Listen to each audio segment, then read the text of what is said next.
Shalom semuanya. Assalamualaikum warahmatullahi wabarakatuh. Baik, dengan hormat saya undang untuk kita berdiri sebentar untuk kita membacakan sahur-sahur tadi. Silakan. Mari anak-anak berdiri semua.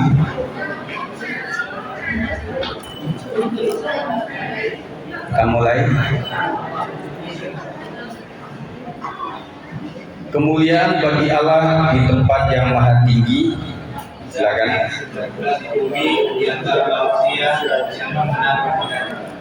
Tuhan menyertai saudara. Kasih karunia Tuhan kita Yesus Kristus dan kasih setia Allah Bapa serta persekutuan dengan Roh-Nya yang kudus menyertai saudara sekalian. Amin. Silakan dulu. Puji Tuhan, kita bersyukur pada kesempatan ini saya akan berbicara tentang Allah hadir untuk menyelamatkan keluarga dengan subtema kelahiran Yesus membawa pemulihan dan harapan baru bagi keluarga. Apakah sudah tayang? Bisa. Baik, kita akan baca bersama-sama nats kita di dalam Matius 1 ayat 21 sampai 24. Bergantian. Efeknya apa bisa dimatikan? Maaf. Matius 1 ayat 21 sampai 24. Ia akan melahirkan anak laki-laki dan engkau akan menamakan dia Yesus, karena dialah yang akan menyelamatkan umatnya dari dosa mereka. Silakan. Silakan.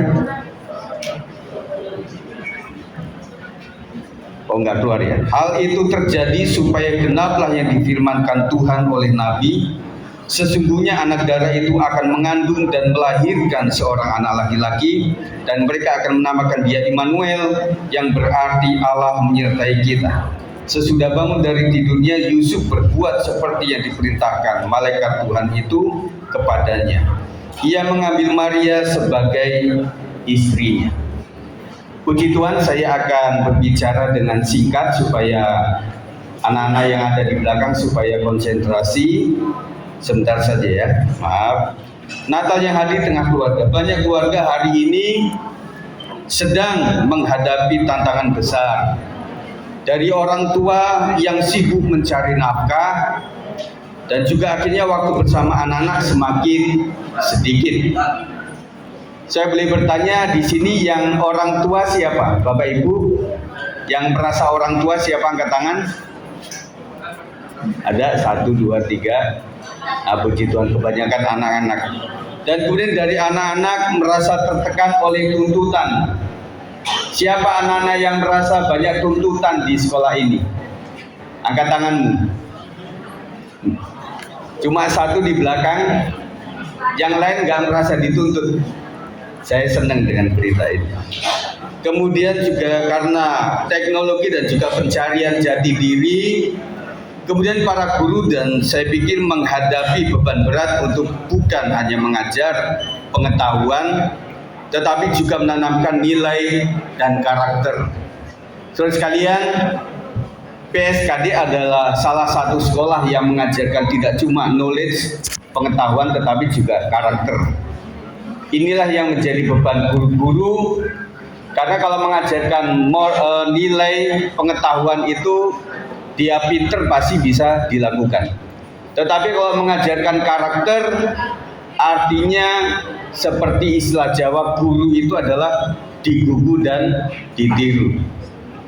Untuk menjadi digugu nggak mudah, karena dia harus menjadi contoh dan teladan bagi murid-muridnya. Anak-anak sekalian, menjadi seorang guru nggak mudah. Hormati mereka, hargai mereka, kerja keras mereka, karena ingin mengajarkan karakter yang baik untuk masa depan yang baik. Saya percaya guru yang baik mengajarkan teladan yang baik, akhirnya rumah tangga menjadi baik oleh karena anak-anak. Dan saya percaya tidak satupun anak-anak muda di sini yang bercita-cita tidak menikah. Pasti ingin membangun keluarga. Dan kalau kalian dari awal karakternya tidak baik, tidak mungkin mendapatkan keluarga jodoh yang juga baik. Perlu dipahami ini. Tetapi kabar baiknya adalah Allah hadir bagi keluarga. Tuhan hadir bagi keluarga. Saya teringat hari-hari ini kita bisa merayakan Natal seperti ini. Tetapi ingat saudara-saudara kita yang di Aceh, yang ada di Sumatera Barat, ada di Tapanuli, Bapak Ibu atau anak-anak ada nggak yang keluarganya salah satunya menjadi korban di wilayah Sumatera? Ada nggak? Angkat tangan. Kalaupun tidak, kalian harus bersyukur. Ya, di sini mungkin banjir, tetapi tidak seperti banjirnya di Aceh. Oleh sebab itu kita bisa berkumpul di tempat ini, kita mensyukuri untuk semuanya. Allah hadir bukan sekedar jauh di surga. Ayat 23 mengatakan, sesungguhnya anak darah itu akan mengandung dan melahirkan seorang anak laki-laki, dan mereka akan menamakan dia Immanuel, yang berarti Allah menyertai kita. Yesus hadir di tengah keluarga. Ia turun tangan, hadir di tengah rumah tangga yang sederhana di Nazaret. Ia lahir bukan di istana melainkan di kandang. Ia dibesarkan bukan oleh orang-orang terpandang, tetapi oleh Yusuf dan Maria, pasangan muda yang sederhana tetapi taat. Allah mempedulikan kehidupan keluarga. Ia hadir di tengah rumah, bukan hanya di bait Allah. Saya tahu bahwa di dalam keluarga itu ada memang tempat-tempat untuk ibadah.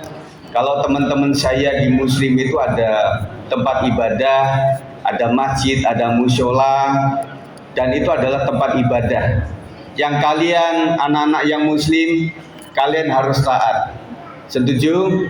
Dan kemudian ada juga masjid atau di tempat lain, kalau kami itu gereja. Dan kita beribadah tidak cukup cuma di gereja, tetapi di dalam rumah tangga. Kemudian sekalian, kita melihat bahwa ia dibesarkan bukan oleh orang-orang terpandang, tetapi oleh Yusuf dan Maria, pasangan muda yang sederhana dan taat. Allah mempedulikan kehidupan keluarga. Ia hadir di meja makan, di tempat kerja, di ruang kelas, di antara percakapan orang tua dan anak. Saya pribadi dan juga para guru mengharapkan ada komunikasi yang baik antara orang tua dan juga anak. Saya tidak suruh Anda sekalian untuk angkat tangan siapa yang komunikasi dengan orang tuanya sedang tidak baik-baik saja. Saya menyadari anak nakal itu bukan selalu disebut nakal, karena di dunia pendidikan tidak boleh menyebut anak itu nakal. Saya menjadi guru cukup lama, hampir 8 tahun. Dan saya melihat, saya pernah mengajar mulai dari KB, TK, SMP, SMA. Dan saya menyadari bahwa ada beberapa anak yang pandai, tetapi suatu saat dia mencoba untuk tidak pandai. Dikasih tugas tidak mengerjakan tugas. Dan kemudian guru BP memanggil dia ini, "Nak, kenapa kamu seperti ini?" Kemudian saya sengaja, "Pak, saya buat ini karena saya tahu saya tidak mau sekolah di sini waktu itu. Saya pengennya di tempat lain." Waktu itu kami ada di Legenda Wisata Cibubur. Di situ ada penabur, di situ ada sekolah Muslim juga yang cukup bagus. Dan kemudian anak itu pengen di satu sekolah, tetapi orang tuanya kekeh, "Enggak, anak kamu mesti di sini karena adikmu juga di sini." Akhirnya dia bilang begini, "Pak, Bu, saya sengaja supaya suka bolos, supaya saya nggak naik kelas." Kata orang Sunda, biar mereka nyahok. Artinya pilihan mama, papa tidak betul. Buktinya apa? Saya tidak berhasil dalam sekolah. Saya tahu ada beberapa anak yang sesungguhnya punya potensi, tetapi sengaja berbuat yang tidak baik oleh karena depresi dengan tuntutan orang tua. Dan saya berharap tahun yang baru ada komunikasi yang baik antara orang tua dan juga anak. Saya ingatkan anak-anak bahwa engkau masih bersyukur punya orang tua. Artinya engkau masih dikasih makan, masih ada tempat tinggal, masih disekolahkan. Dan ada beberapa anak yang membutuhkan atau meminta merengek-rengek untuk gadget. Karena yang terbaik di teman-temannya adalah seperti ini. Ingatlah kerja orang tuamu itu tidak mudah. Untuk mencari duit sekarang susah. Saya percaya orang tua, istri saya juga menyadari cari uang itu sulit. Oleh sebab itu kok harus sekolah dengan betul-betul mau taat sama guru. Dan orang tua juga seperti itu. Bapak Ibu, kita memang tidak cuma diberikan amanat untuk melahirkan anak bagi ibu, tetapi mendidik dan merawat mereka untuk menjadi anak-anak yang baik dan berhasil. Mari kerjasama dengan baik. Dan juga Tuhan hadir di tengah percakapan antara orang tua dan anak. Natal adalah bukti bahwa Allah mau terlibat dalam kehidupan keluarga kita. Allah hadir untuk menyelamatkan, bukan sekedar menemani. Ayat 21 mengatakan, Aku akan menyelamatkan dia Yesus karena dialah yang akan menyelamatkan umatnya dari dosa mereka. Yesus datang bukan hanya untuk membuat hidup kita nyaman, tetapi untuk menyelamatkan kita dari dosa, dari kehancuran dan dari keinginan egois kita diri sendiri. Kata menyelamatkan dalam bahasa Yunani itu sozo, yang artinya bukan hanya menebus jiwa, tetapi juga memulihkan seluruh kehidupan, relasi, keluarga, nilai, dan juga masa depan. Kemarin saya ngobrol dengan seorang dari Aceh, seorang perawat dari Aceh, Muslim, yang dia bilang, ya Pak, saya terlambat untuk pulang ke Depok, lagi saya di Depok. Dan kemudian bagaimana keadaan di Aceh itu? Wah, luar biasa. Apalagi di Tamiang. Untungnya dia tidak di daerah itu. Tetapi luar biasa, bedanya dengan tsunami Aceh. Kalian pasti pernah melihat video Gubernur Aceh yang dia memberikan sambutan sambil berlinang air mata, memikirkan bagaimana persoalan itu bisa teratasi. Dia bilang, Pak, kalau zaman tsunami Aceh itu karena statusnya bencana nasional, itu langsung turun bantuan dari internasional. Tetapi hari ini statusnya belum nasional, masih daerah. Dan itulah yang mereka perjuangkan. Mari anak-anak sekalian, kalian mulai bisa bersyukur bahwa kita tidak sampai terkena seperti itu.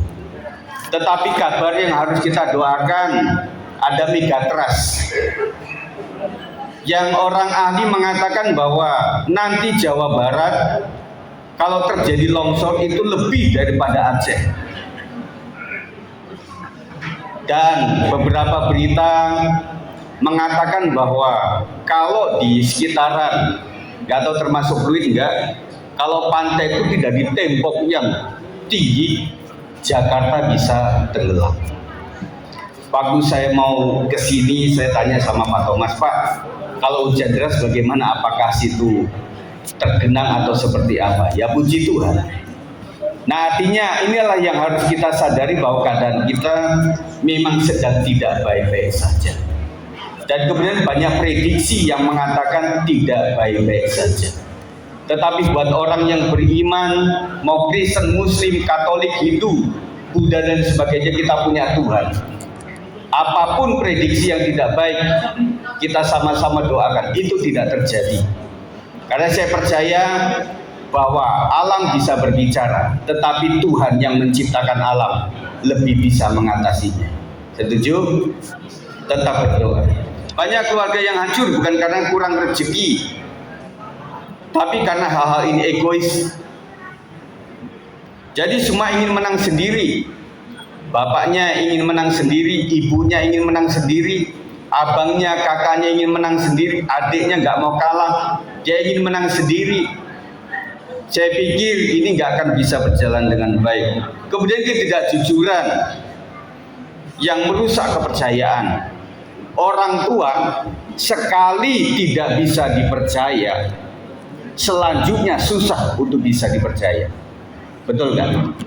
Ketika saudara pertama kali membeli sesuatu makanan gak enak, makanya ada warung-warung bilang gini, kalau bapak ibu tidak enak bilanglah kepada kami sebagai pemilik warung. Tetapi kalau enak makanan ini, tolong kabarkan kepada sahabat-sahabatmu. Beberapa saat di Indonesia kebalik.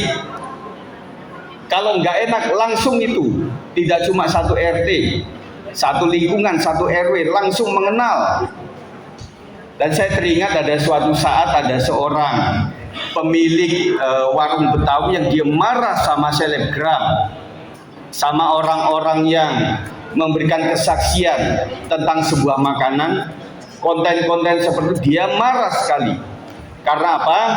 Waktu dia ngonten itu memang ada kelemahan yang bagaimana-gimana, dia langsung tayangkan itu di YouTube. Setelah itu dia bilang langsung dia habis-habisan. Dia nggak punya pelanggan lagi. Itu jahatnya kalau kabar buruk. Makanya para penjual, pemilik warung itu berharap kalau tidak baik ngomong sama kami, kritik sama kami. Kemarin saya datang ke sebuah warung yang lagi viral di Depok, mulai buka warungnya Mbak Nunung Sri Mulat.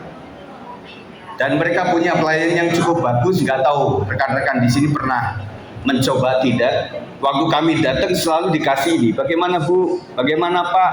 Apa yang kurang dari kami? Terus kemudian dari WC-nya, dari lingkungannya, dari parkirannya, kemudian dari pelayanan dan sebagainya. Minta supaya kami memberikan kritik di situ. Ya kami melakukan penilaian sesuai dengan selera kami. Saya percaya warung apapun selera kita beda-beda. Betul nggak? Makanya saya bayangkan kalau orang punya catering itu nggak mudah. Ya, kalau yang punya catering orang Betawi, kemudian pelanggannya orang Jawa, wah ini kurang manis. Nah, waktu yang catering orang Jawa, yang makan orang Padang, orang Batak, wah ini kemanisan dan lain sebagainya. Tidak pernah tepat sekali. Susah ya untuk menjadi pemilik catering itu. Kemudian ketidakpedulian ketika orang tua sibuk dan anak merasa sendiri. Nah, hal ini boleh tunjuk tangan supaya guru-guru bisa melihat. Anak-anakku sekalian, siapa yang kau merasa sendirian di dalam keluargamu, angkat tanganmu. Bukan karena putus pacar nih. Orang tuamu ada, tetapi engkau merasa tidak peduli mereka itu. Mereka hanya mempedulikan urusannya sendiri. Saya percaya ini adalah masalah keluarga kita semuanya. Yesus datang untuk menyembuhkan luka-luka itu. Ia datang agar keluarga kembali disatukan dalam kasih. Ia datang agar setiap rumah menjadi tempat di mana namanya dimuliakan. Saya percaya agama apapun, rumah ini adalah representasi agama seseorang. Betul? Jadi ketika ada rumah, ada salib, pasti dia Katolik atau Kristen. Ketika di situ ada musola kecil, pasti dia adalah orang Muslim. Kalau di situ ada misalnya ada pohon yang dikasih kain yang putih hitam batik itu, pasti dia orang Hindu atau Buddha atau orang Bali. Jadi rumah tangga itu menunjukkan imannya yang dia ikuti selama ini. Jadikan rumahmu supaya menjadi rumah ibadah. Kemudian teladan dari keluarga Yusuf dan Maria, mereka menghadapi situasi yang sulit. Yang pertama, Maria mengandung sebelum menikah. Hal yang berat dan memalukan di mata masyarakat masa lalu. Yang kedua, Yusuf bingung ingin menceraikan Maria dengan diam-diam. Ini agak beda, teman-teman sekalian. Kalau di Indonesia dengan di Israel waktu itu, kalau orang sudah tunangan dan gak jadi, itu harus diceraikan. Itu agak beda. Makanya mungkin ada beberapa orang yang kritis, ini baru tunangan kenapa ancamannya diceraikan. Memang aturannya seperti itu. Namun ketika malaikat datang dan berbicara, Yusuf taat dan percaya, tetap mengambil Maria sebagai istri. Ayat 24, sesudah bangun dari tidurnya, Yusuf berbuat seperti yang diperintahkan malaikat Tuhan kepadanya. Di sini kita belajar ketaatan kepada Tuhan adalah dasar keselamatan keluarga. Ketika orang tua hidup takut akan Tuhan, keluarga diselamatkan dari kehancuran. Ketika guru mengajar dengan kasih dan integritas, generasi diselamatkan dari kebodohan moral. Saya kupas sedikit. Ketika orang tua hidup takut akan Tuhan, keluarga diselamatkan dari kehancuran. Mari Bapak Ibu sebagai orang tua, kau tidak cuma kasih makan sama anak-anak, kau tidak cuma kasih pengetahuan disekolahkan, tetapi wariskan mereka iman yang baik. Setuju orang tua? Kalau engkau muslim, wariskan bagaimana sholat yang baik, bagaimana membaca Al-Quran sampai khatam, bagaimana bisa berpuasa dengan baik, minimal puasa itu sampai 30 hari. Dan kemudian Kristen juga ajak berdoa, ajak beribadah, ajak beriman kepada Tuhan. Maka keluargamu akan menjadi lebih baik lagi. Guru mengajar dengan kasih dan integritas. Saya tahu mengajar SMK itu tidak mudah. Anak-anak, gurumu ini, kepala sekolah ini jujur mengajar kalian tidak mudah. Makanya jangan dipersulit. Ya, lakukan yang terbaik. Kau masa belajar, bukan masa untuk berantem. Ingat, ketika kau memegang sesuatu yang bisa mengorbankan orang lain, ancamannya adalah pidana. Pikirkan baik-baik. Engkau yang berbuat salah, pihak sekolah yang disusahkan, orang tua yang dipermalukan. Ingat baik-baik, engkau hari ini bisa memberontak terhadap orang tuamu, tetapi bayangkan berapa tahun lagi engkau harus menikah, dan akhirnya engkau akan mempunyai anak. Kau pikirkan ketika engkau memiliki anak, pengen gak seperti kamu? Kalau merasa tidak pengen seperti itu, mulai sekarang putuskan, lakukan yang lebih baik lagi. Setuju ya? Di sini kita belajar tentang ketaatan. Kemudian ketika siswa belajar dengan hormat dan taat, masa depan diselamatkan dari kehancuran nilai. Allah hadir, keluarga yang taat kepada firman Tuhan adalah tempat Allah berkenan untuk hadir. Allah hadir di keluarga kita hari ini. Bagaimana dengan keluarga kita hari ini? Mungkin ada orang tua yang sedang lelah dan merasa perjuangannya sia-sia. Saya tidak ingin para orang tua angkat tangan, tetapi saya mewakili orang tua. Kadang-kadang kita sudah patah arang mendidik seorang anak.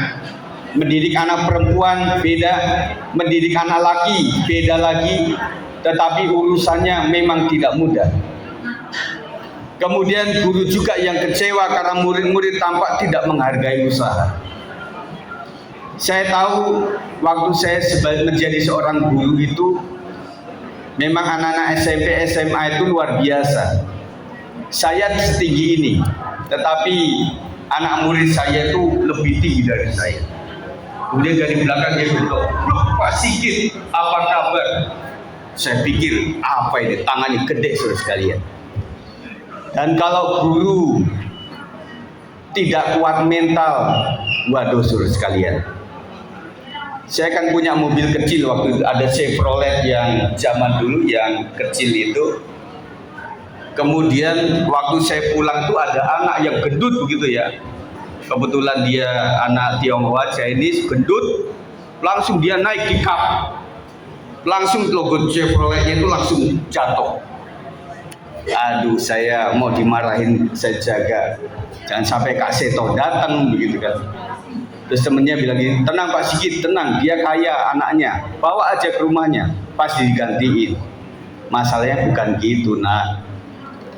Kemudian waktu saya punya mobil Corona yang panjang itu, digaret saya sekalian, dikasih tulisan yang tidak baik, ada CCTV.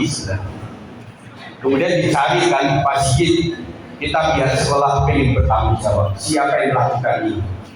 Kemudian dicari, ketahuan itu anak SD yang melakukan itu. Dan pikir saya nggak mungkin anak SD punya perkataan tulisan yang tidak baik, makanya jorok. Kemudian dicari-cari. Kalau kami, tadi kan saya tanya Pak Thomas, ini SMK Ahmadiyah. Kalau saya itu mulai KB, TK, SMP, SMA itu satu gedung. Jadi saya sebutnya sekolah Kristen Ketapang. Dan kemudian di situ ternyata si anak ini diutus oleh anak SMA. Ngerti nggak?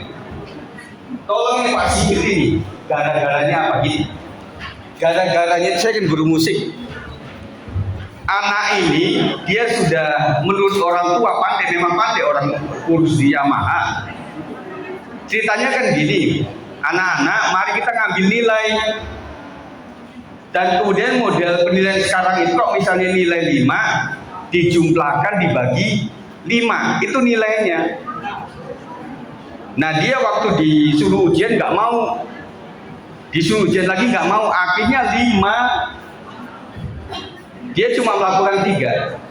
Akhirnya 3 ini saya jumlahkan dan secara rumusan dibagi 5, bayangkan. Pasti nilainya sangat jelek. Nah orang tuanya marah kepada saya. Nggak langsung ke saya, marahnya kepada anaknya sendiri. Itulah makanya dia utus anak SD itu. Nah kecurigaan mulai terbukti ketika waktu saya naik tangga itu ada yang cukup dekat dengan saya, anak SMA, Pak Sigit, hati-hati Pak. Apa maksudnya hati-hati? Apa naik tangga? Saya pikirin matang-matang waktu itu sebelum kejadian. Jadi anak-anakku yang dikasih oleh Tuhan, bahwa menjadi guru itu nggak mudah, ya. Tolong bantu guru-guru supaya mendidik kalian dengan baik. Setuju ya? Saya pengen supaya Natal berikutnya kalian sudah berubah menjadi lebih baik. Natal berkata, jangan takut, Allah menyertai engkau, seperti Yusuf yang semula takut tetapi akhirnya menemukan sukacita karena percaya pada janji Tuhan. Kita pun akan melihat mujizat ketika kita membuka hati bagi Yesus untuk hadir di rumah kita. Natal di rumah kita, Natal sejati bukanlah ketika kita punya dekorasi yang indah, tapi ketika Yesus lahir di hati dan di rumah kita. Natal tidak sekedar tampilan yang cukup bagus. Kadang sekalian kita sudah persiapkan luar biasa matang, tetapi hari H menjadi tidak baik. Tetapi ada kalanya waktu kita sudah mempersiapkan dengan kurang baik, pada saat gladi kotor, gladi bersih, kotor lagi, dibersihin lagi, tetapi akhirnya pada hari H itu menjadi baik. Dan kita belajar terus. Natal sejati terjadi ketika orang tua memaafkan, bukan menyalahkan. Setuju anak-anak? Saya ulangi. Natal sejati terjadi ketika orang tua sanggup memaafkan dan bukan menyalahkan. Setuju? Ya. Kami tahu itu ya. Nah gitu dong kompak ya. Saya percaya bahwa kami juga punya anak-anak. Dan saya tahu Gen Z, ini kan Gen Z semua nih. Gen Z itu luar biasa. Dan Indonesia itu mendapat bonus generasi Gen Z yang luar biasa. Kelebihan Gen Z adalah anaknya kreatif. Yang kedua, multitasking.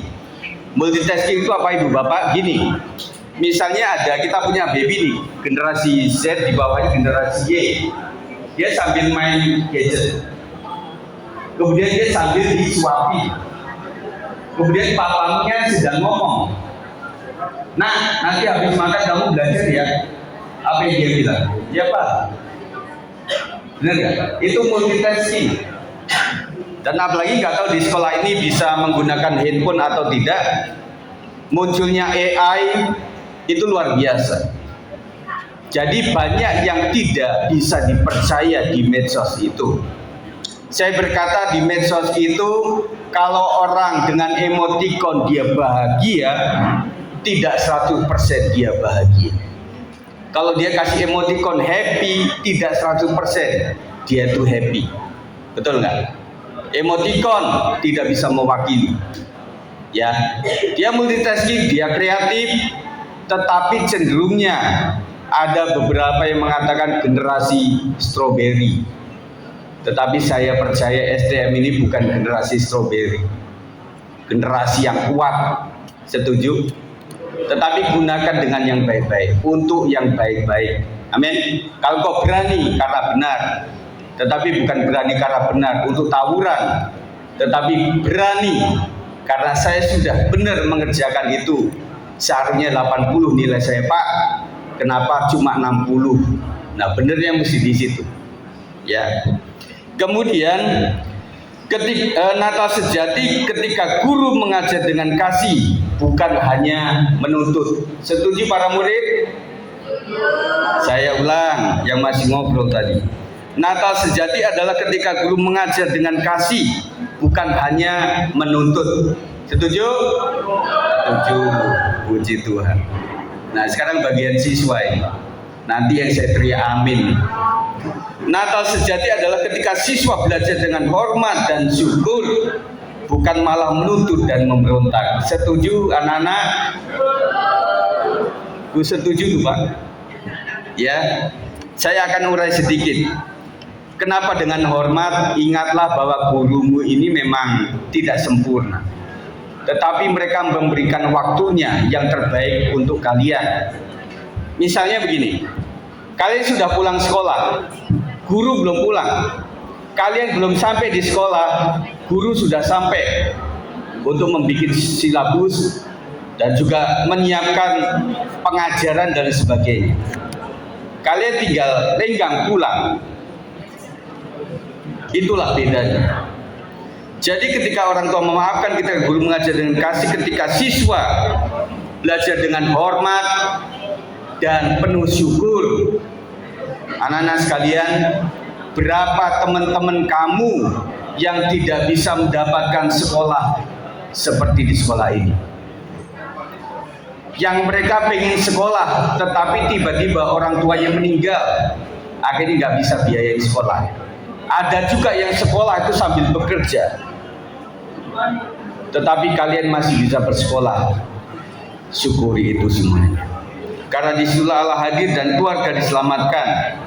Inilah yang saya berikan hari ini, kiranya panjang ataupun singkat menjadi berkat dan kekuatan bagi setiap kita sekalian.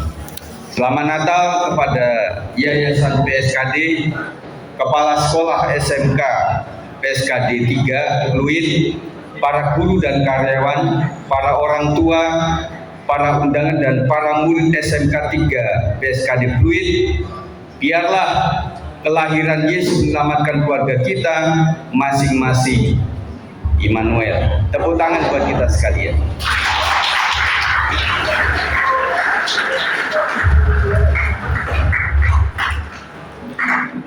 Saya akan berdoa sebentar. Mari kita berdoa. Terima kasih Tuhan, apa yang hamba sampaikan kiranya menjadi kekuatan bagi setiap kami. Siapapun kami yang ada di ruangan ini adalah orang-orang yang taat dan beragama. Kiranya rahmat Tuhan melimpah atas PSKD, atas orang tua, atas guru karyawan, atas ketua yayasan yang mewakili hari ini, siapapun yang hadir di seluruh lingkungan ini, para penjaga parkiran, penjaga gerbang, Tuhan akan berkati mereka. Dan kiranya seluruh tanah PSKD ini adalah tanah yang diberkati oleh Tuhan. Kami bersyukur dalam nama Yesus kami berdoa. Haleluya. Amin.